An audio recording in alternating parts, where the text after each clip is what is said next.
Y para el último jueves de marzo, me parece que fue, quizá 1 de abril, Maciel abusó de mí por primera vez.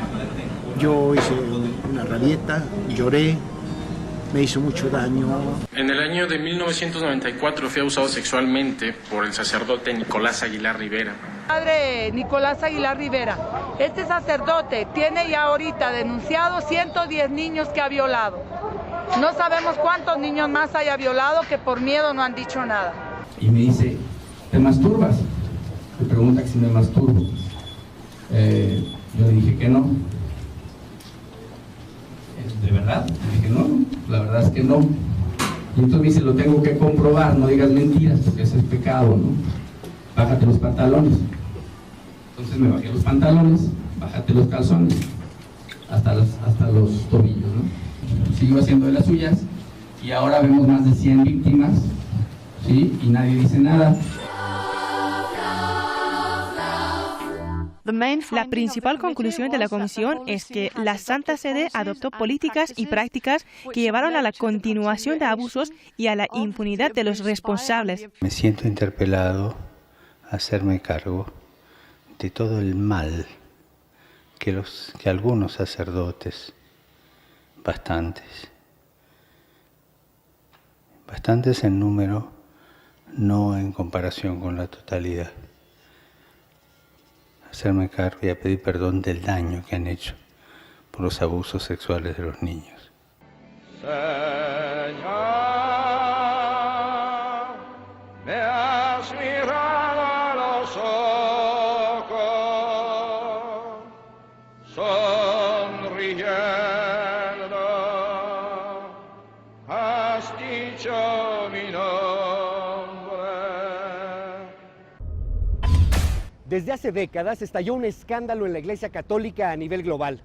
Un escándalo que ha causado polémica y que ha causado también el cuestionamiento de los cánones más íntimos dentro de la Iglesia. Le estoy hablando del caso de abuso por parte de sacerdotes católicos a niños, a menores de edad.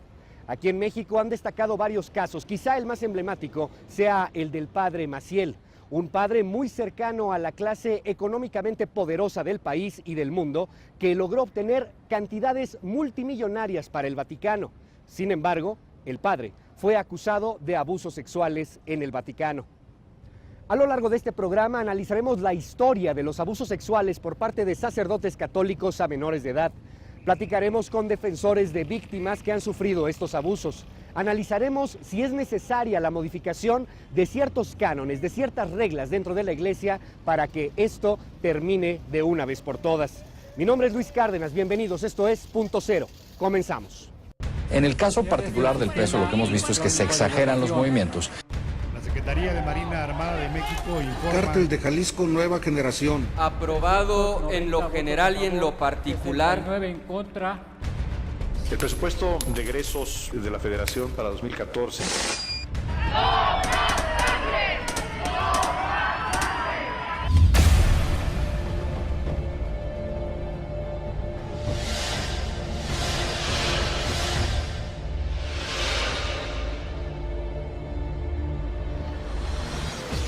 Pues para mí la pena de muerte.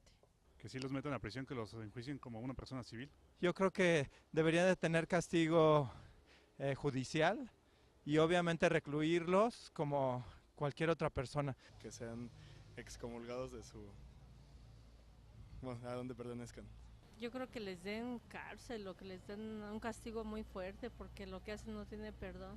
Yo los despellejaría, los sentaría en un hormiguero, chile, limón y sal, no tienen madre. Pues ahora sí que si sirven a Dios, pues ahora sí que Dios los juzgue, ¿no? Y la verdad, pues cómo predicar con ese ejemplo.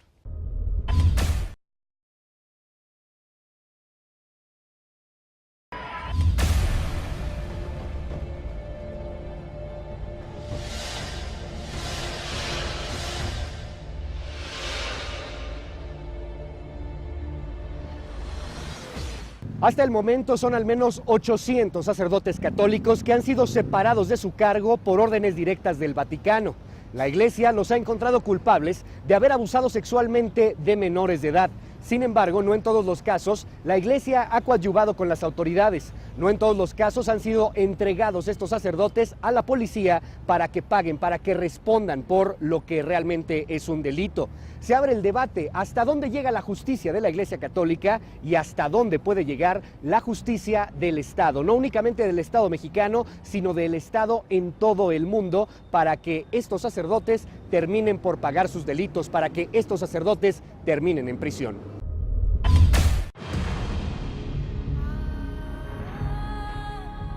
En los últimos años, la Iglesia Católica se ha visto sumergida en una serie de críticas hacia sus sacerdotes debido a las constantes denuncias por abuso sexual contra menores. Muchos de estos abusos han salido a la luz pública varias décadas después de ocurridos, aunque la mayoría se ven obstaculizados por la propia jerarquía católica que encubre a los sacerdotes pederastas cambiándolos de parroquias. En la última década, el Vaticano ha destituido a 884 sacerdotes pederastas, derivado de una investigación de 3.420 casos de abuso sexual a menores. En México, uno de los casos más recientes y que ha sentado precedente dentro de la arquidiócesis de nuestro país es el del cura de San Luis Potosí, Eduardo Córdoba, acusado de abusar sexualmente de al menos 100 menores de edad. El Vaticano ordenó en mayo pasado la baja definitiva del padre Córdoba tras determinar su responsabilidad en las acusaciones de pederastia. Y Eduardo Córdoba ha causado baja de la Iglesia Católica. Sin embargo, las investigaciones por parte de la Iglesia Católica contra Córdoba Bautista datan desde 1998, cuando la Arquidiócesis de San Luis Potosí inició un proceso en su contra, pero lo declaró libre de responsabilidad. En 2004 se le abrió un segundo proceso, pero nuevamente fue absuelto en noviembre de 2008. La Procuraduría General de Justicia de San Luis Potosí confirmó que el expadre Eduardo Córdoba se encuentra como indiciado y 19 personas han presentado una denuncia masiva en su contra. En 2002, la Iglesia mexicana fue acusada de cubrir los casos de abuso e incluso de pagar dinero para comprar el silencio de las víctimas. Un caso relevante es el de Marcial Maciel, fundador de la Legión de Cristo, quien murió en 2008 entre acusaciones de abuso sexual contra seminaristas y niños. Y aunque las acusaciones fueron negadas por años por parte de la Legión de Cristo, esta finalmente reconoció públicamente los crímenes realizados por su fundador. La red de sobrevivientes de abuso sexual por sacerdotes ha presentado acusaciones contra el cardenal Norberto Rivera Carrera por proteger a varios sacerdotes, entre ellos a Nicolás Aguilar Rivera, procesado en Tehuacán, Puebla, por abuso sexual contra al menos 60 niños, y quien fue transferido a Estados Unidos, en donde también fue investigado por la policía de Los Ángeles por el abuso de 26 varones durante sus 10 meses que permaneció en esa entidad. En numerosos casos, los padres acusados de pederastia solo han sido sometidos a tratamientos y evaluaciones psicoterapéuticas por parte de las autoridades eclesiásticas. En Coahuila, la Iglesia Católica abrió una casa de rehabilitación para obispos y sacerdotes en crisis moral, espiritual y psicológica, para tratar situaciones y problemáticas específicas como la pederastia. Pero cualquiera que sea la causa, no existe justificación alguna que explique un acto tan cruel y ruin hacia los menores que han sido abusados sexualmente, y la Iglesia Católica, con el Papa Francisco al frente, deberá tomar medidas más drásticas contra los clérigos que hayan cometido este tipo de abusos.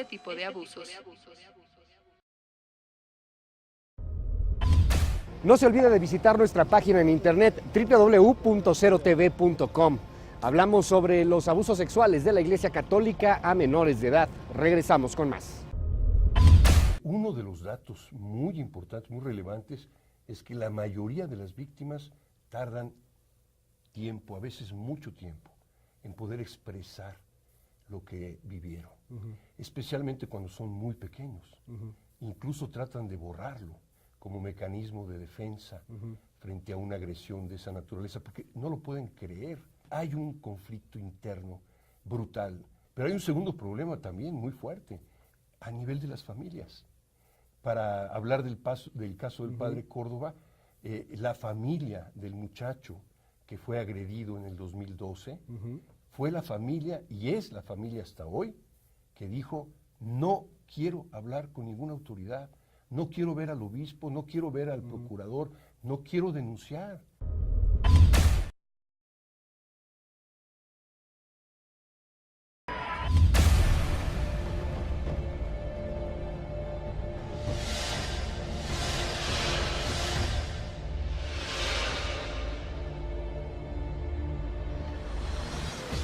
Pues ya estamos de regreso en Punto Cero. El día de hoy hablamos sobre los delitos de abuso sexual en la Iglesia Católica, sobre los sacerdotes pederastas, y nos acompaña Alberto Atié. Él es un ex sacerdote católico y también uno de los principales defensores aquí en México de las víctimas de sacerdotes que han abusado sexualmente a menores de edad. Alberto, gracias por estar con nosotros hoy aquí en Punto Cero. Con muchísimo gusto. Ha habido pues un intento de solapar a muchos sacerdotes que han cometido un delito. En algunas ocasiones los han escondido, en otras ocasiones los han mandado a un retiro espiritual de lujo, y pues las víctimas se quedan con esa sed de justicia, con esa impotencia al haber sufrido abusos sexuales. Cuéntame al respecto del tema, máxime con la experiencia que tienes dentro de una institución como esta.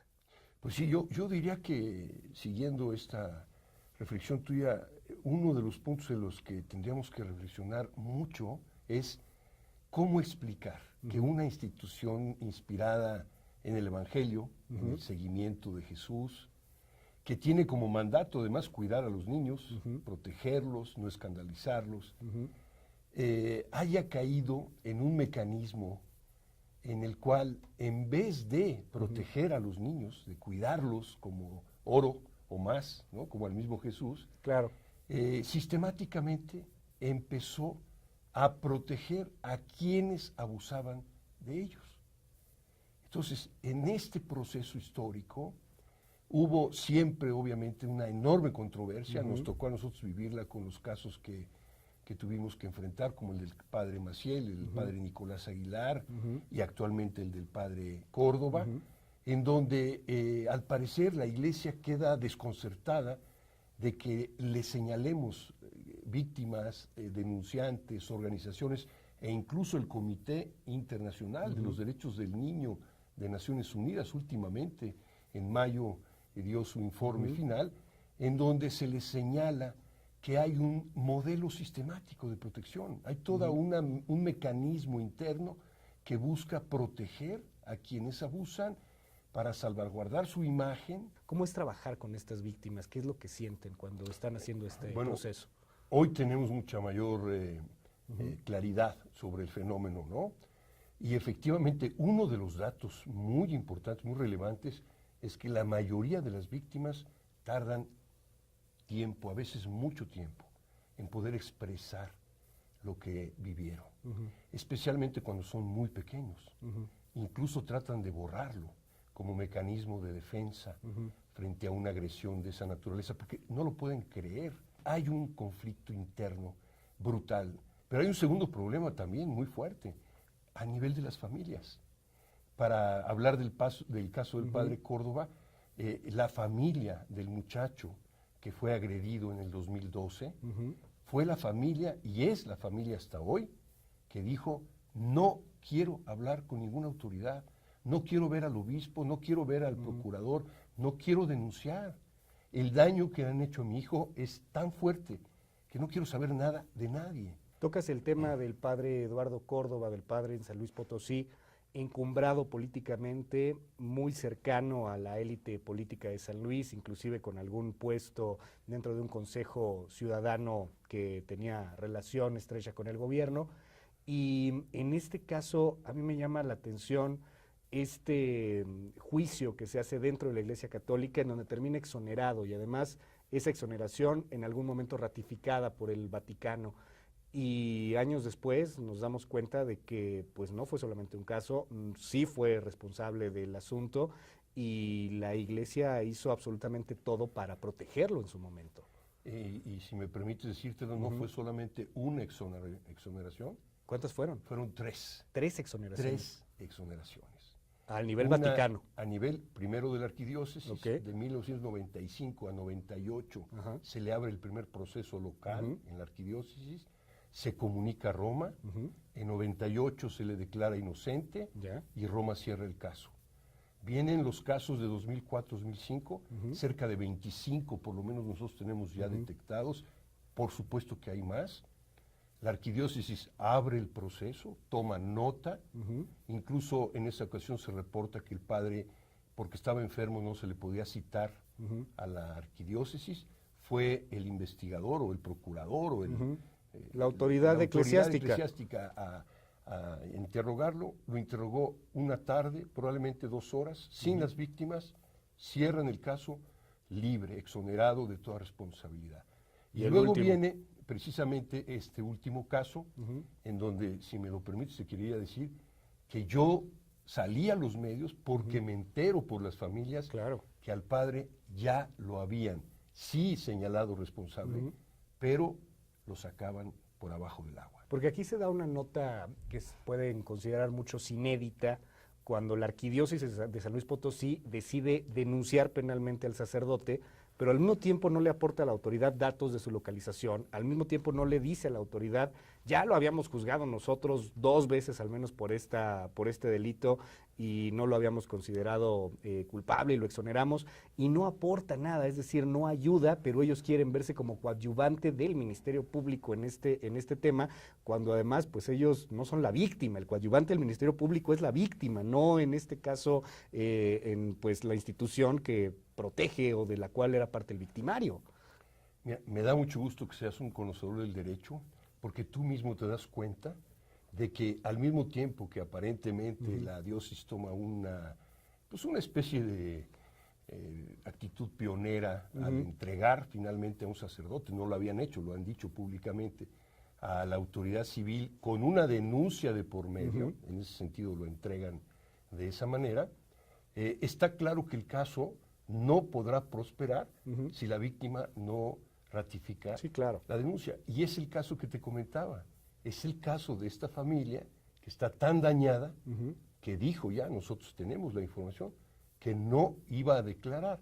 Nosotros estamos buscando que lo haga, no sabemos si lo va a hacer, pero algo que me queda claro es que probablemente no lo vayan a hacer en Ahora, San Luis. hablamos de más de 100 víctimas. De esas 100, ¿no habría uno que se atreviera a denunciarlo? No, bueno, es que ahí está la otra parte.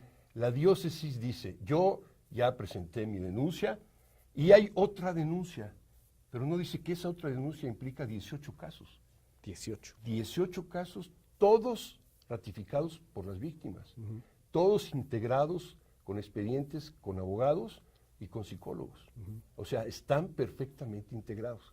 Entonces, no, por supuesto que estos 18, pero además quiero anunciar que van a venir más. Vamos a denunciar a la Santa Sede por lo que dice que no hace. Ante el Comité de Naciones Unidas de los Derechos del Niño, dijo, yo no intervengo en los estados, no tengo jurisdicción, no soy responsable de ningún caso local. Bueno, aquí no se han movido si no hay indicaciones de la Santa Sede. Alberto, déjame preguntarte algo. Como ex sacerdote católico, se habla en los medios de comunicación, ha habido ya una declaración al respecto por el mismo Papa Francisco, sobre la posibilidad de que los sacerdotes puedan contraer nupcias, de que los sacerdotes puedan tener parejas, como sucede en algunas otras religiones. No sé si eso realmente fuera un elemento que eliminaría las violaciones a los menores de edad. Bueno, yo siempre he estado por la opción del celibato libre, porque también el celibato es un valor, es decir, no solo existe en la Iglesia Católica, existe en el budismo, existe en el taoísmo, existen muchas religiones muy antiguas históricamente hablando, porque es un valor. Hay gente que decide consagrarse a una causa ella sola y a ello consagra toda la vida y todo su ser, ¿no? En esa parte yo no le... El tema que veo es la obligatoriedad. Es obligatorio para ser sacerdote católico occidental, porque en Oriente, siendo católicos, se pueden casar. El caso de los coptos, por ejemplo. El caso de los maronitas, de los melquitas, es decir, hay varias iglesias orientales donde se puede optar por el matrimonio o no, queriendo ser sacerdote. Entonces hay una opción libre. Yo diría, sí es necesario, yo creo que este Papa ya tiene más claro que tiene un problema gravísimo dentro de los sacerdotes de su Iglesia Católica con respecto a la sexualidad, no solo el celibato, porque hay un problema gravísimo de sexualidad en el sentido de que una cosa es el deber ser. Y otra cosa es lo que es. Y otra cosa es lo que somos los humanos, ¿no? Entonces, o aprendemos a enfrentar nuestra realidad como es, como está siendo, y vemos qué hacemos, o nunca vamos a encontrarle una solución adecuada, ¿no? Y yo creo que ahí está... A ver, me atrevería ya a tocar el tema, Alberto, la homosexualidad en la Iglesia Católica. La homosexualidad en la Iglesia, yo te diría, desde mi punto El lobby de vista, gay. Bueno, a ver, yo distinguiría, ¿no? La homosexualidad en la Iglesia Católica, para mí, como cualquier otro ámbito humano, yo lo veo como una forma de expresar la sexualidad. Yo sí creo que hay un error de identificar a los pederastas con los homosexuales, que eso es lo que tiende la Iglesia Católica. Y eso no solo es un error, es una discriminación. Alberto Atié, muchísimas gracias por estar con nosotros hoy aquí en Punto Cero. Igualmente, muchísimas gracias a ustedes. Gracias. Regresamos. Estos son algunos datos relevantes sobre el tema, de los cuales quizá usted no tenía conocimiento. Lo invito a que visite nuestra página de internet www.cerotv.com. Regresamos. Del conocimiento público. A principios de 2014, México logró reunir 200 casos de pederastia para presentar ante la ONU, mientras que Estados Unidos 65,000. Según los datos del Departamento de Investigaciones sobre Abusos Religiosos y el Centro de Investigaciones del Instituto Cristiano Mexicano, el 30% de los más de 14,000 sacerdotes católicos que aproximadamente existen en México cometen algún tipo de abuso sexual. En 1997, 9 legionarios de Cristo enviaron una carta pública a Juan Pablo II, donde denunciaban los actos de perversión contra menores por parte de Marcial Maciel, a lo que este respondió que padecía de una extraña enfermedad que los niños lo podían aliviar, por lo que necesitaba una muestra de semen para un examen.